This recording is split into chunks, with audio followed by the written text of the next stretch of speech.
What's going on, everybody? My name's Jason. Thanks for coming by and hanging out at Redfish Bluefish. This is the channel where we examine art, nature, and science, and we do it through the lens of the aquarist. It's Friday evening. Thank you so much for coming by and choosing to hang out with me. Hopefully the audio is okay. It's not too echoey in here. We're struggling with some last-minute audio weirdness before the show started.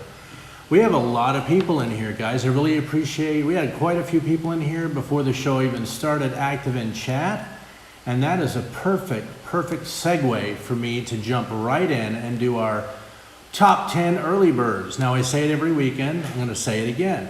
These are the first 10 people that were in chat before the live stream even started. We're talking 30, 35 minutes, 40 minutes even before the live stream began. So we're going to jump right in and do those. In first place, Chewy LTD. Thanks, Chewy. Appreciate you coming by, buddy. Chewy's also one of my mods here, so an extra special thanks to Chewy LTD. In second place, we have Colored Guppies. Thanks, man. Appreciate that. Third place, Rocking Fish. Fourth place, we have Dragon Lair. Fifth place, we have Martin's Shop Aquariums. Appreciate that, Martin's. Sixth place, we have a good friend of mine, Anthony, with Anthony's Fishy Friends. Appreciate that, bro. In seventh place, we have Jeff Chambers. Appreciate that, Jeff. In eighth place, we have Fishy Snowman. Now, I don't think I've seen you here before, but thank you so much for being here early and making the top 10 early birds. Next, in ninth place, another good friend of mine, Sean, OOTD. Sean in the hizzy. And in 10th place, perhaps the best friend of all, my actual brother, Jeeps and Things. Thanks, bro. Appreciate you coming by, hanging out with me, and making the top 10 early birds.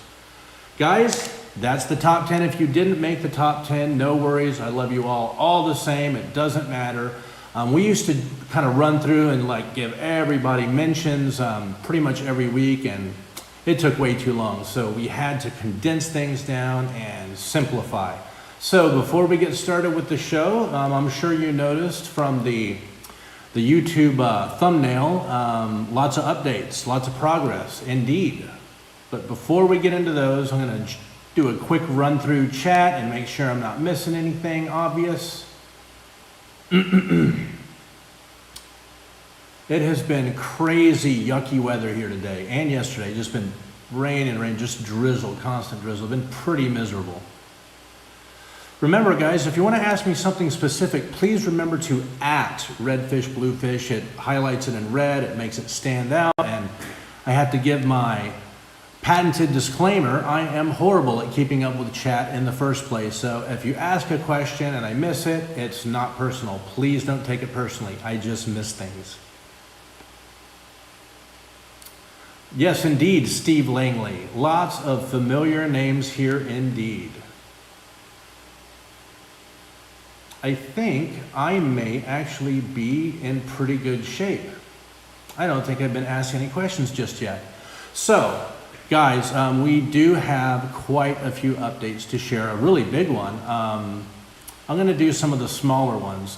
In order to do that, actually, what I need to do is flop over or flip over or flap over, however you want to say it, to my backup camera. But before I do so, it looks like we have a new subscriber. Mark Von Wisco, Aquarium Adventures, just subscribed. Mark, thank you so much. I really appreciate it. In fact, just before the show, we picked up a couple of them. So we're going to go ahead and give them honorable mentions. Looks like we had Cass CB just subscribe. Thank you so much, Cass. Means a lot to me. We have a lot of fun here. We're going to be doing some giveaways, all kinds of cool stuff.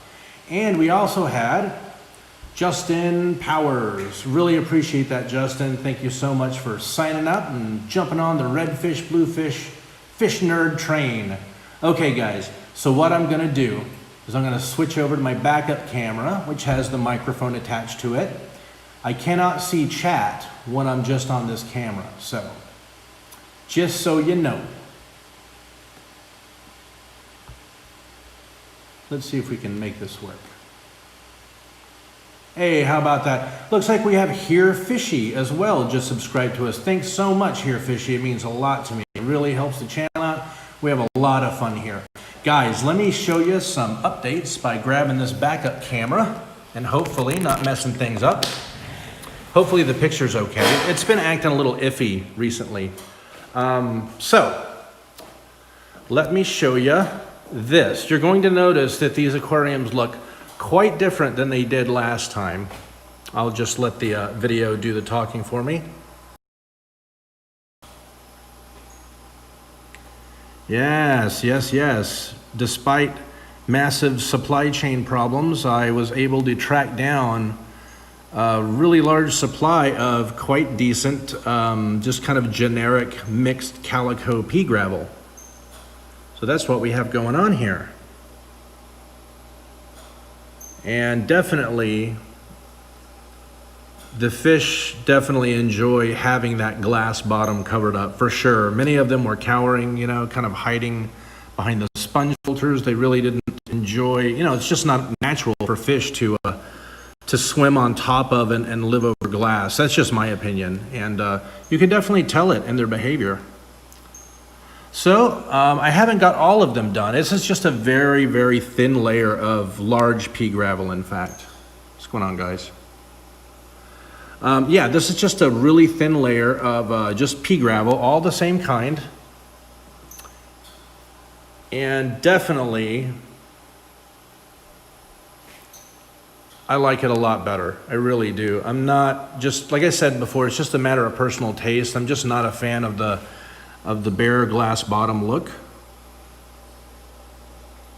And these guppies are definitely enjoying it a lot more. They're hoping for food, which they're going to get. So that's a major thing. I actually had to go out. You see the water is pretty cloudy. Let me flip it back around. The water is pretty cloudy. Man, I really washed this pea gravel so well. I mean, I spent a lot of time on it and used a colander, hot water, everything, multiple rinsings. And despite my best efforts, you still see I ended up getting some cloudiness in from all the mud that was, I mean, this stuff was just caked in mud. It was just so bad. But anyway, I got all of these done, these 15 here, and I think I got three or four done over here. Yeah.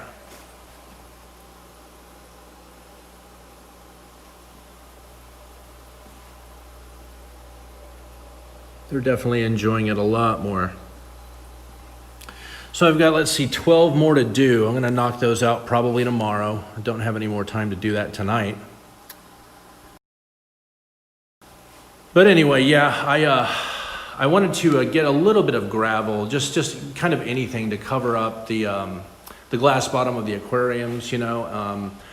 Tomorrow I'm going to be going down and bringing in quite a bit of rock, quite a bit of hardscape to get in the aquariums in preparation of a lot of fish coming in. So that's going to be another thing that I'm working on.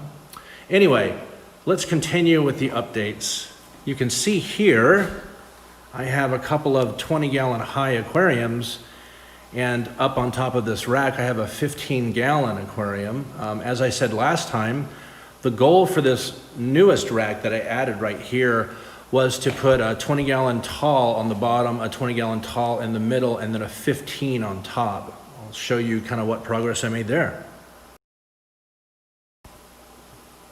So here we go. Got these guys, painted them up, put about 3 coats on these guys. So I didn't want it to, you know, chip off or whatever, but yeah, definitely gonna look nice. So these guys are actually going right here. One's going right there, one's going right there. Then, as I said, there's the 15-gallon that I also painted. I put about 2 or 3 coats on that guy as well. So you can kind of imagine what it's gonna look like with these 3, you know, painted aquariums there, and the 30, and then with the black backdrop cloth, you know, behind all those aquariums, hanging off of those booms, you know, those supports. You can kind of see where I'm going with this sort of thing. And of course, a couple 75s, a couple more over there. And as I said last time, we had to do something about the 75s because those are for plants. 1, 2, 3, 4, 5, 6. Oh, and look, I don't know if you guys followed the YouTube post, or the YouTube post. I guess it is a YouTube post. It's YouTube's answer to social media meets Instagram, I guess. They call it the community post, but I took a photograph of these loaded up in the back of my pick-em-up truck and moved them down here, moved them off. They came out really nice. I banged these guys out really quite quickly. Got these done in about a day and a half, about 2 days actually. So I'm happy with the way these came out. So those 75s, one's gonna go here, one's gonna go there, one's gonna go there, and one's gonna go there.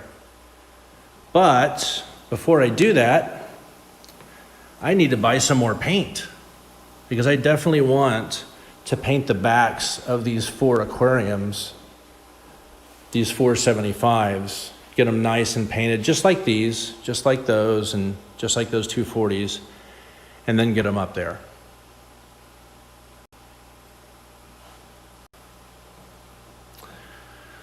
So good progress, guys. I'm very happy with the amount of progress.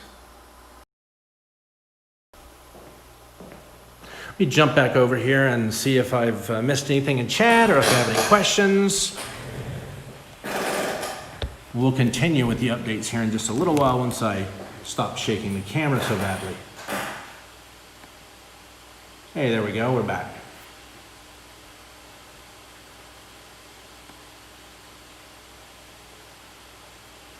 I'm not sure if I have missed anything, but perhaps. Hey, it looks like we got the secret history living in your aquarium in here. Guys, it's a buddy of mine, Alexander Williamson. If you're not subscribed to him, you should probably consider it. He's a pretty cool dude, and he is a massive fish keeper, fish breeder, aquascaper, plant guy, just like me. So he's got tons of content over there. Head on over and check it out. I don't think I have actually missed anything. Okay, so another update I'll give you guys. Let me just make sure I actually haven't missed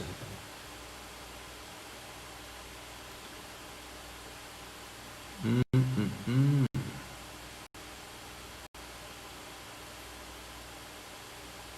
Oh, nice.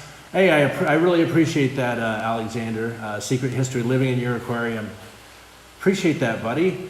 Yeah, so another update I want to give you guys is, oh, it looks like we have a question here from Here Fishy. Should you paint the inside or outside? Definitely outside, for sure. For sure. You want to just cover up the top, the aquarium where it's open, because you don't want to get, paint coming inside. Otherwise, you'll have, if it gets on the inside of the glass, it's not the end of the world, but you do have to get a razor blade and scrape it all out, and that's not very fun to do. So, yeah, you just cover up the top of the aquarium and cover the sides that you don't want painted with some like newspaper or cardboard or whatever. Just make sure it's taped down, mask it off, and then give it several fairly light coatings of any kind of black spray paint, blue spray paint, whatever color you want. It's pretty easy. You just have to be patient, don't overpaint it, don't try to force too much paint onto the glass, otherwise it's going to run down and it'll just be really gross. Nice, Derek Smith with a comment here. They have a paint that's called Easy Peel. I'll have to check that out. I just use regular old Rust-Oleum, just the regular old, the black spray paint that you can get at any hardware store. It works okay for me, but definitely stick with what works for you. So guys, I want to give you another update, something that I'm trying, and I've done it before, but I really am kind of throwing a lot more into it than I threw at it before. On the aquariums behind me, the 240s and the 475s, we're going with a different substrate. It's not one that I'm telling you to go out and use. It's definitely DIY. I'm going with Safety Zorb. Now, if you don't know what Safety Zorb is, it's basically earth. It's basically clay is what it is. Really, really, really amazing stuff. They mine it out of the ground, and it looks very much like kitty litter when it's dry, but it's definitely not the same stuff. This stuff, Safety Zorb, is sold as a super absorbent, like a earth, like it looks, like I said, like kitty litter, but you throw it down on whatever you need to clean up, and it will absolutely absorb it. Oil, water, whatever it is. But you know, it's just clay. It's really, really fired very, very hot. They fire it really hard and make it really, really strong and brittle. And I got a ton of it. In fact, that is what is in the 40-gallon breeder that you see behind me. We can go over there and have a look. I can show you what it looks like if you like. And then we can talk a little bit more about why I'm going with Safety Zorb. There we go, we're back. See if I can get this light to turn on.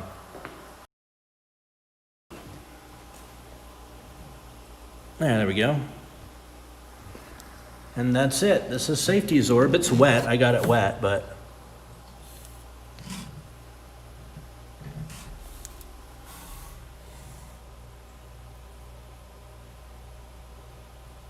you can see there's tons of individual that look like little rocks. They're very, very hard.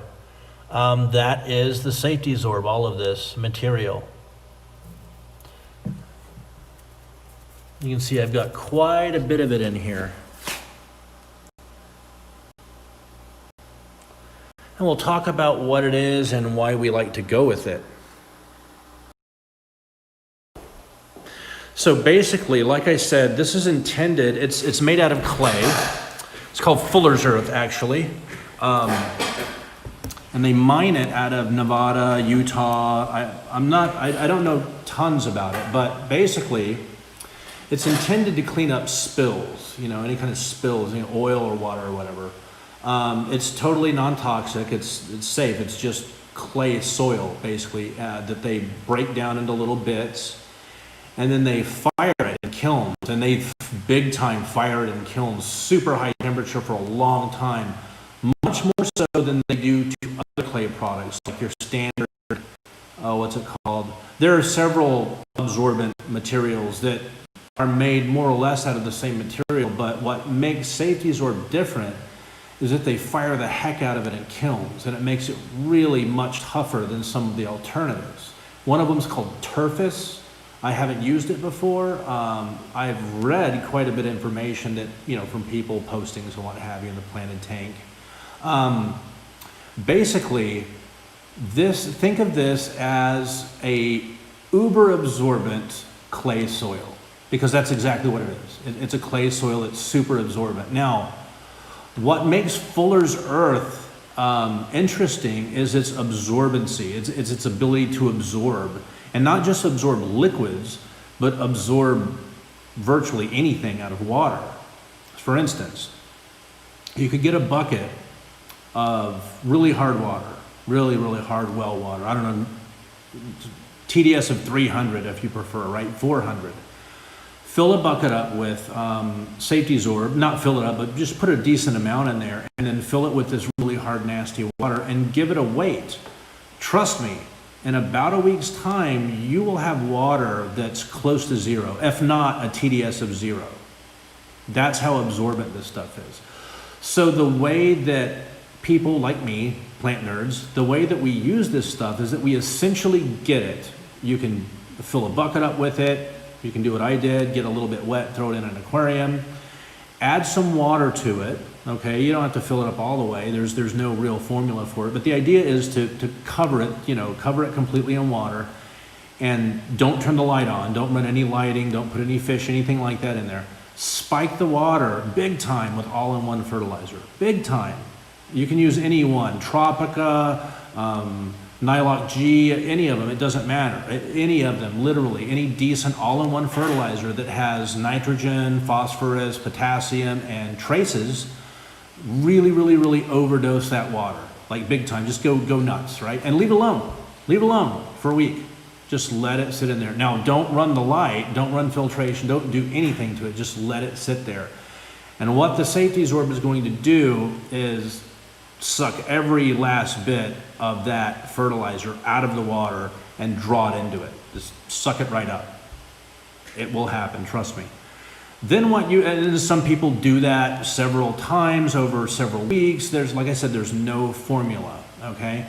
Then typically what we do is we spike the water next, not with fertilizers of any kind. We spike it big time with General Hardness and Carbonate Hardness. Again, doesn't matter the brand you use, okay? Potassium carbonate, calcium carbonate, that's cool. Sodium bicarbonate, no, don't use that. No, this is for plants. Plants don't like sodium, right? Freshwater plants don't dig sodium, tons of sodium in their substrate. Don't use that. But essentially, that's what we do. We spike it, we get it to really absorb tons and tons of the all-in-one fertilizers, and then in order to stop that uber absorbency that we don't want when we have fish in the tank, right? Because it'll constantly drop the TDS, drop hardness, drop KH again and again and again. Well, you can't have stable water parameters with that going on. So that's why we spike the water after the massive fertilizer spiking. We spike it with General Hardness and especially Carbonate Hardness, tons of it. Just spike the water big time, leave it alone. Leave it alone for a good, I do 3-4 days. At that point, it should have absorbed everything that it can. And basically its absorbency, temporarily, its absorbency is done. At that point, you can drain all the water out of that aquarium, fill it up with normal water as you would for any other aquarium, start moving plants and stuff in. So that's kind of the really dirty, not very detailed version of the story behind Safety Zorb. That's why I'm going with it. It's very, very, very good for especially for root feeding plants. And the aquariums that the 240 breeders behind me, one of them has Safety Zorb on it, in it. The other one will shortly. The reason why I'm going with Safety Zorb, especially in those, is because that is where I'm going to put exclusively root feeding plants. Crypts, swords, things like that, things that really, really love to feed from the substrate through the roots. That's why I'm going with Safety Zorb there. So hopefully that wasn't an incredibly boring little update for you there. Hopefully you got a little something out of that. Learn a little bit about Safety Zorb. Now, another really good friend of mine, Bentley Pasco, has done some really good videos on substrates. I think the series was Substrate 101, and there's at least 3 or 4, I believe, videos in the series.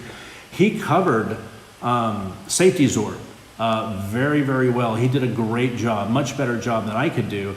So if you haven't caught that yet, maybe a little bit later, maybe tomorrow, maybe even the next day, you head over to Bentley Pasco's channel and you check out the video that he did, the Substrate 101 stuff. Really, really fantastic stuff. So let me jump in here and see if I'm neglecting any gracious guests in chat.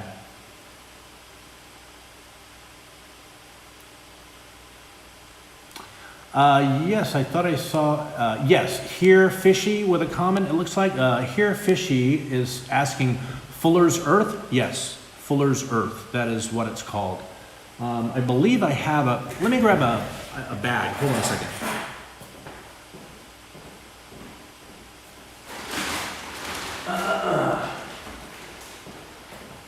All right, guys, this is Safety Zorb. It's almost empty, as you can tell. White, green, and black. It's kind of hard to miss it. And you can see 100% Fuller's Earth. And when it's dry, well, it looks, as I said, amazingly like kitty litter. I mean, if that doesn't look like kitty litter, I don't know what does. But it's definitely not kitty litter. I think I got each one of these bags for about $6. So tons It's pretty difficult to beat 40 pounds of substrate, good high quality clay substrate for $6 to $7. That's hard to beat. Yes, Dragon Lair with a comment there. We use Safety Zorb for gas spills at work. It sure is dusty. Yes, it is. You want to rinse it. Put it in a colander, rinse it. You don't have to go crazy because you can break it up if you try hard enough. But just give it a rinsing. Let me switch over to the other camera. Hey, there we go. I think the backup camera is about to go on the fritz. It's starting to, it starts to wobble a little bit, act a little funny, so it usually gives me a bit of a warning. Technology. Don't blame me, I didn't make it. Let me see if I can go in here and see if I missed anything. Yes, we've got a comment here from the Chubby Guppy. It's very light in the water and does not pack like sand. That's correct, it does not. It is very light in the water. It doesn't pack like sand at all. I'm pretty impressed with it so far. I mean, I want to, you know, part of this series that I'm doing, setting up my own tropical fish store, and live streaming basically at least once a week, the entire process. You know, it's not just about getting tanks set up and getting fish in. I mean, that's a huge part of it, let's be honest, but it's about exploring and trying different things as well. Just, you know, just the same thing that my channel was about before. That's the same thing. So I want to absorb that, keep on explore that, keep on trying new things, new techniques, and I thought that introducing Safety Zorb as a substrate into this series might be interesting. You guys might find something of value there. It looks like we have a comment here from Herp Diversity. Could I use small amounts of Safety Zorb to allow me to keep fish that don't like my liquid rock water, at least during the acclimation time? I tried peat moss and cocoa fiber. Yeah, I don't think that I would recommend. So it's definitely not advisable to use Safety Zorb as an active agent in keeping water soft. And the reason why is because it doesn't work instantly, right? So if you have Safety Zorb in a tank and it's keeping the water really, really soft, you know, let's say TDS of 50 or 60, you do a water change with your liquid rock water, right? It's going to, the TDS is going to go up drastically in your tank, and it's going to be a while before the Safety Zorb pulls that, you know, pulls the solids out of the water again and brings the hardness down. And of course, that fluctuation, constant, you know, up and down, is not going to probably do very well for your animals, I would guess. There have been some reports of people trying to use Safety Zorb as kind of a poor man's RO unit. Yeah, technically you can do that, but it's very, very slow, and eventually the Safety Zorb is going to, you know, it's going to basically absorb everything that it can, and then you're just going to have to replace the Safety Zorb. So yeah, I think that for that purpose, probably not. It's probably not the thing that you want to work with. There are other things though. Looks like we have a comment here from Million and Sons. Would it work well for knocking down the high TDS of Central Florida well water? I'm trying to avoid getting an expensive sediment filter set up for my hard alkaline water. Well, yes, it would. It would absolutely knock down the hardness in your well water, but kind of the same problem. It's not going to happen overnight. You would have to, yeah, you would basically have to have a large container of Safety Zorb and fill it with water and let it sit there for a week, maybe two, so it would soften the water and then siphon it back out. Sure, technically you could do that, but I think just because of the headache and the mess and the time and the expense of having to, you know, replenish the Safety Zorb, I think you're still going to be better off with an RO unit. It doesn't have to be a really expensive one, but an RO unit that's exactly what they're designed for. Now, Safety Zorb as a planted tank substrate, though, is very attractive because you can charge it essentially with whatever you want. It's going to absorb until it fills up whatever you put in the water, basically, good and bad. So that's really where it shines in the aquarium, to be honest with you.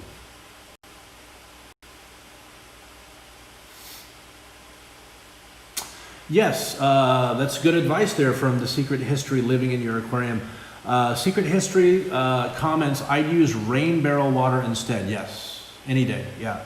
It's free. Hopefully you don't live in an area where, you know, they frown on rain collection. I know that's kind of an iffy situation. Unfortunately, in some areas, it's not totally cool to collect rain, according to what I've read. But yes, rainwater is going to do you much, much better. It's pure, it's instantaneous. It's really cheap to set up, you know, a couple 55-gallon barrels, run kind of a gutter into them. Downspout is, I think, what they're called. Not a gutter, but a downspout. Yeah, I think that's good advice there. EJ Fishes 76 with a question here. How often do you add fertilizers once you add plants into that substrate after you spike it, etc.? Well, it very much depends on the plants. So for instance, if they're root feeders, right, crypts, swords, what have you, I'm not going to fertilize the water column at all. That substrate is charged big time, and you can easily run an aquarium like a 40-gallon breeder with enough Safety Zorb in it that's fully charged. You can easily run that with heavy root feeders like crypts and swords for 3-6 months without adding any fertilizer whatsoever, provided they are strictly root feeding plants. Now, with that said, if instead of crypts and swords and what have you, you start throwing a bunch of stems in there, Rhotalas, Ludwigias, Pogostemons, whatever, you definitely need to be dosing your water column, because those plants do not feed from their roots. Almost not at all. Stem plants in general feed very little from their roots. And in fact, their roots are more structural organs to keep them anchored to the bottom than anything else. They feed exclusively through or from the water column. So with those plants, even with Safety Zorb, that's got all those great nutrients and everything in the substrate, you would definitely want to continue dosing your water column with some kind of fertilizer of some sort.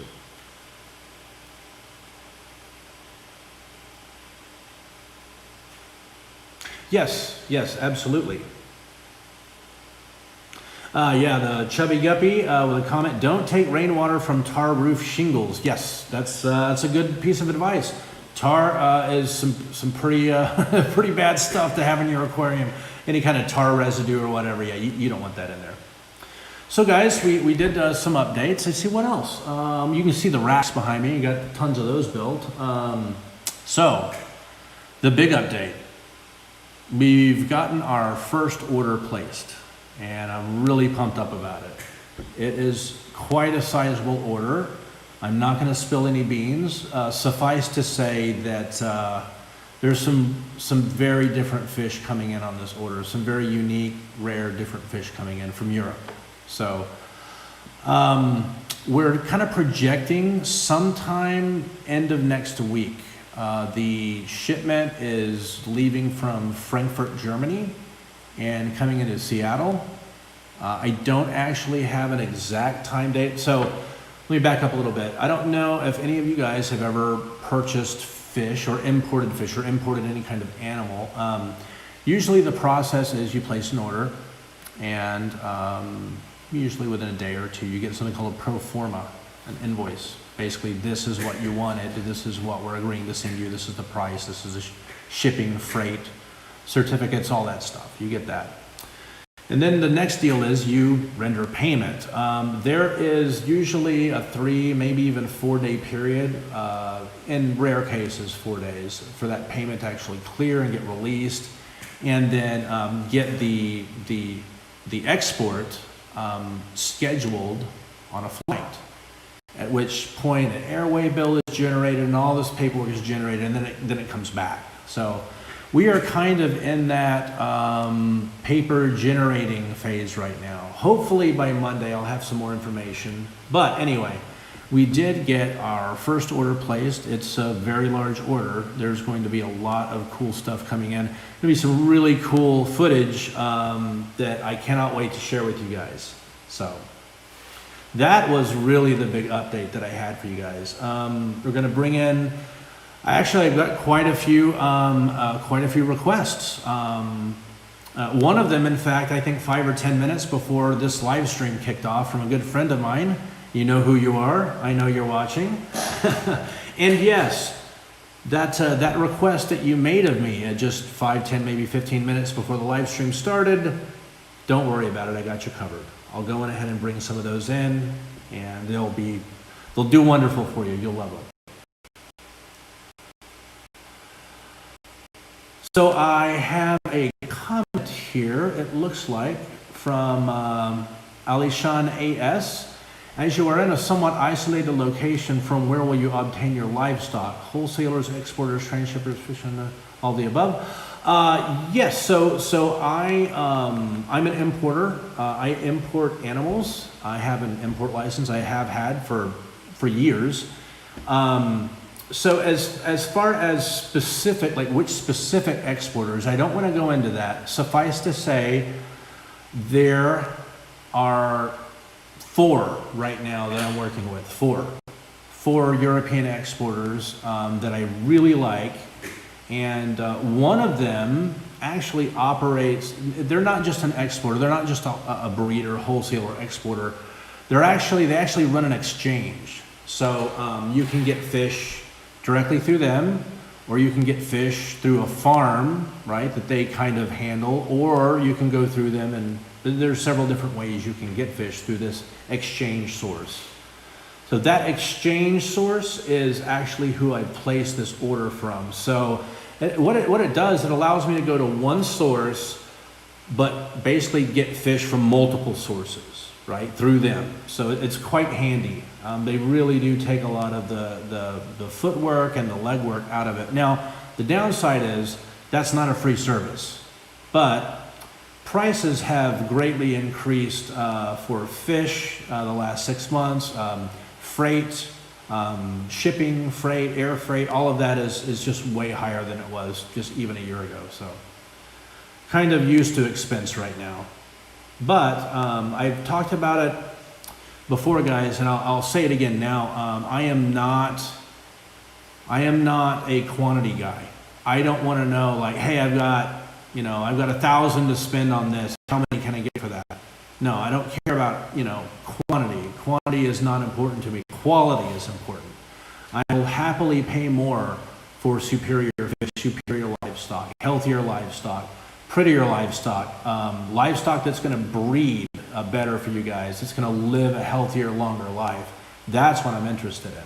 Quality, not quantity.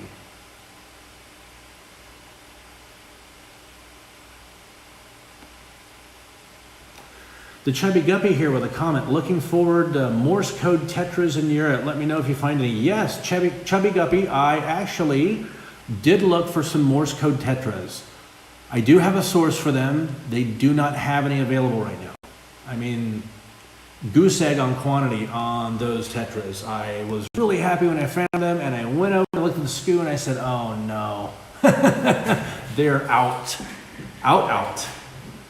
So, but not to worry, the name of the game, okay, here's the name of the game with buying fish from a domestic source or importing them from an overseas source, whatever.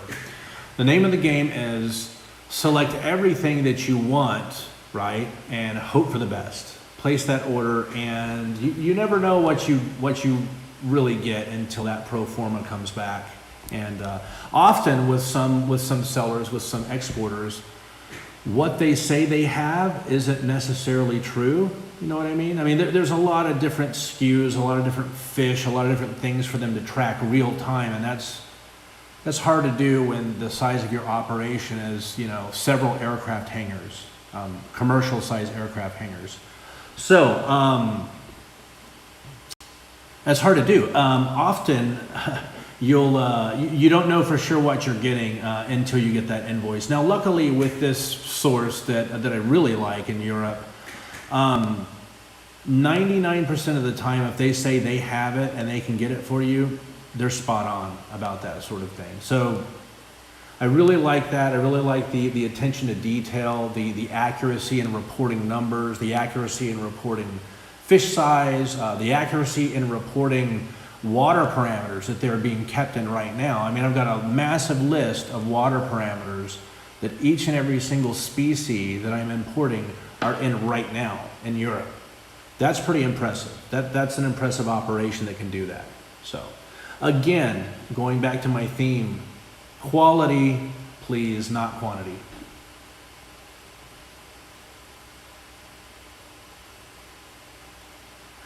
Comment here from The Secret History Living in Your Aquarium. Can you get me some super rare longfin fish of any kind? Love them long fins. For sure, man. Absolutely, buddy.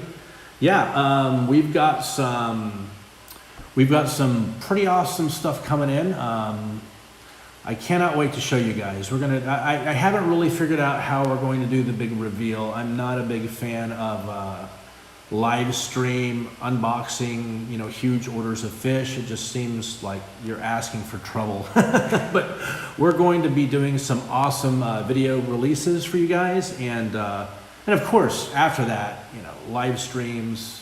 I'm gonna have all that stuff covered.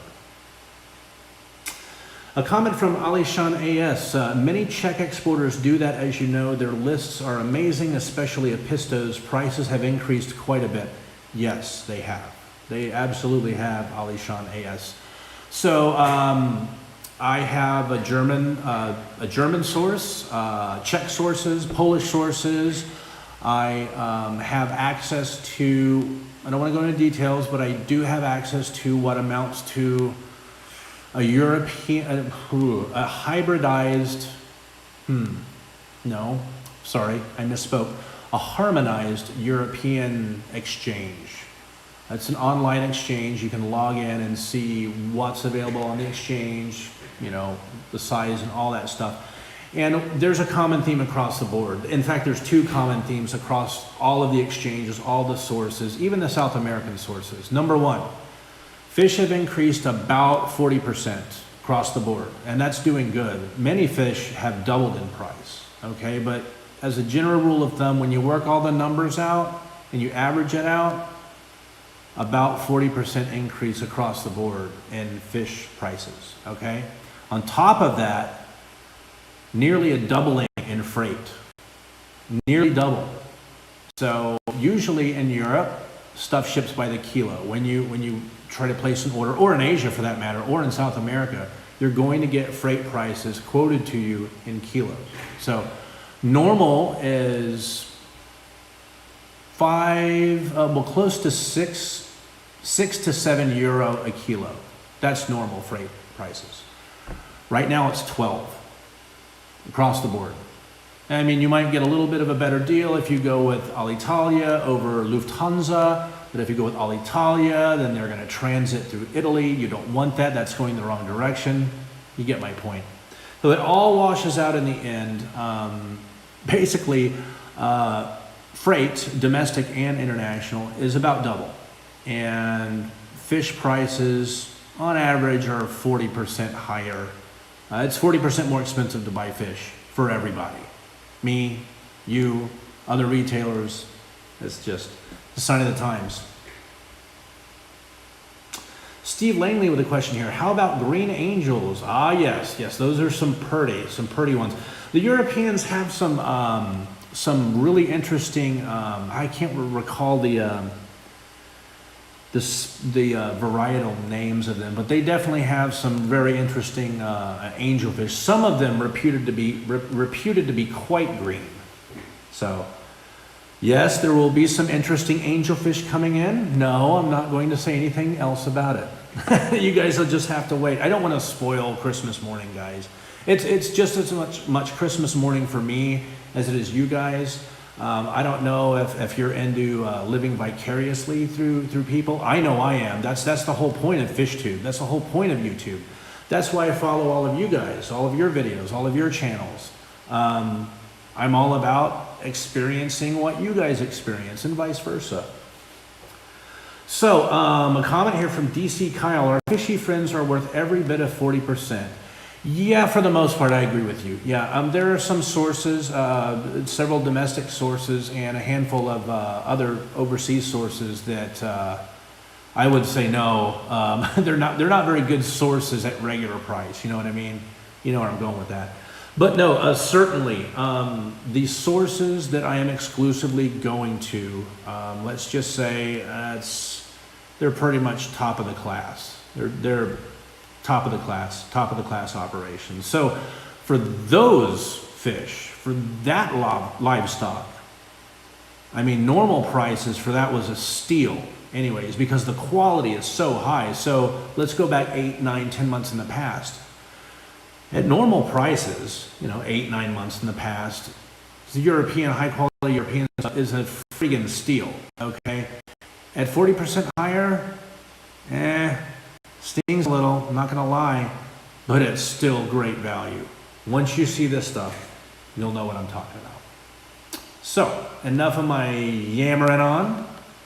Let me, we got a comment here from Secret History Living Your Aquarium. Would you say this harmonized exchange is an aquarium co-op, perhaps? Yes, good one. Yes, I see what you did there. Like a livestock co-op. Yes, guys. Remember what I said. A comment here from Dragon Lair. Dang, I better start saving. Yeah, you want to start saving. So what we are shooting for, today is the 16th. Our virtual, open the doors, our virtual go live is November 1. So on November 1, I'm not going to announce how we're going to announce it or who we're going to announce it through just yet. But on November 1, there will be some big drops of URLs and codes and all kinds of cool affiliate contests. And basically, when we go live on November 1, we're going live in a big way.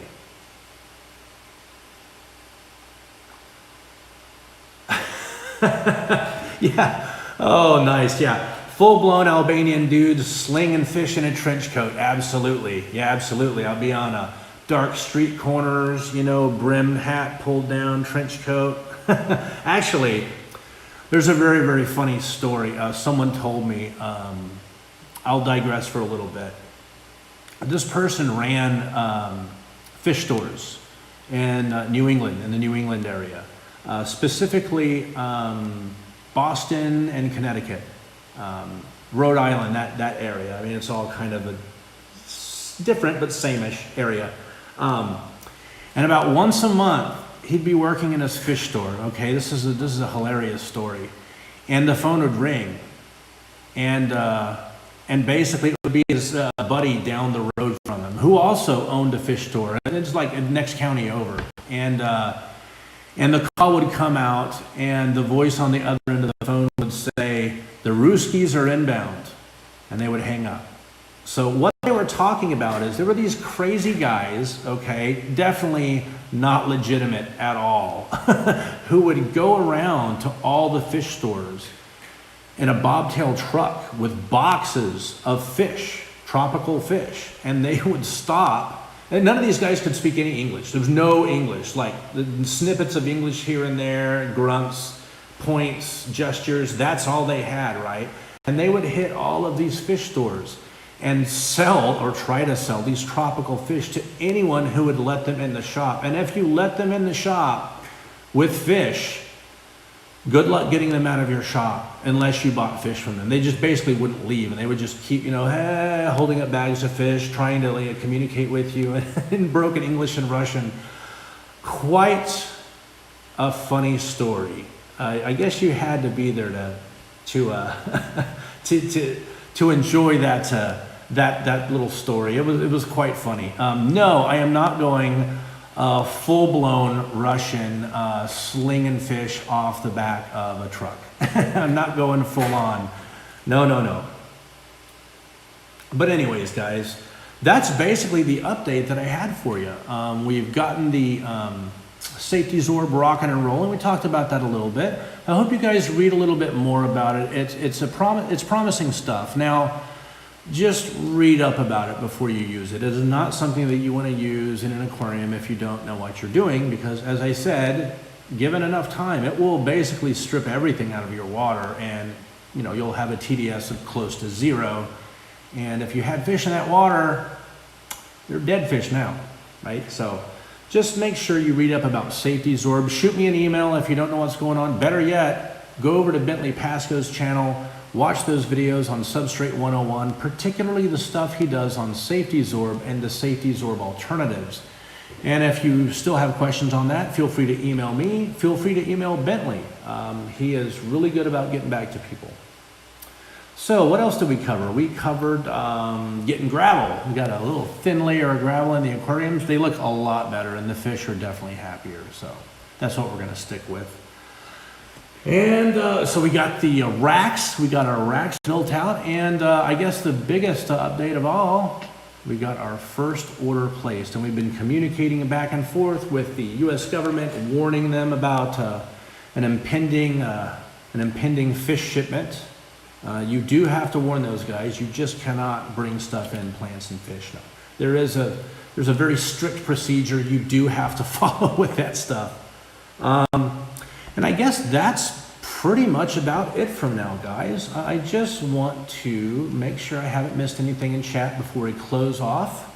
Wow, it looks like my mouse is malfunctioning as per usual. Excellent. Cichlids23 says, I need all the rare Apistos. Well, my friend, the Europeans have many, many Apistogrammas that we just don't have in the trade in the United States, which is so frustrating because Apistos come from the Americas. Unfortunately, there's a much higher demand and they fetch, frankly, a higher price in Europe than they do in the United States, which is often when these really cool rare Apistos get found.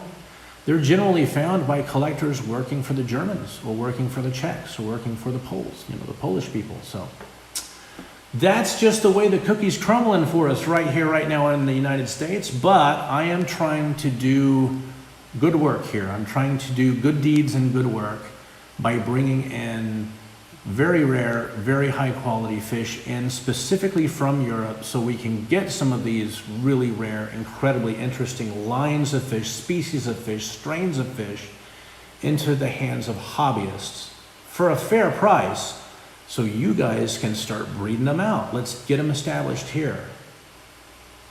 So I think I basically am pretty much done. It sounds like Secret History Living in Your Aquarium live stream coming up next, and I know that starting at about 9:30 to 9:45ish, Anthony's Fishy Friends is coming on later on tonight. So guys, you will not go wrong if you catch either one of those streams. I know I'm going to jump in over and hang out with my buddy Alexander after I wrap up here. We're basically 5 minutes away from the end of the stream. Close enough, I'm going to call it. Guys, thank you so much for coming by and hanging out with me.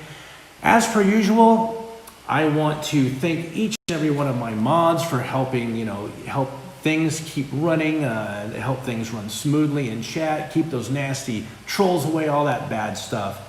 Guys, if you have not yet subscribed to me, please consider doing so. And if you do, please remember to tickle that little bell icon. If you do that, you will get notifications from my channel. You'll know when I'm going live. You'll know when we're doing a cool free fish giveaway or all this cool stuff that's coming. You won't know about it if you neglect the bell. So with that said, thank you so much, guys. Muppet929, Chubby Guppy, Cichlids23, Jeff Chambers, Mridul Singh. Apologies, Mridul Singh. I mispronounced your name there for a moment. Dragon Layer, Anthony's Fishy Friend, Steve Langley. Thank you for coming by and hanging out with me. You've been watching Redfish Bluefish. Let me send you off the right way as we normally do here every Friday. And we'll see you next Friday at 8 p.m. Pacific. That's 11 p.m. Eastern right here on the Fish Tube. Take care, guys. We'll see you soon.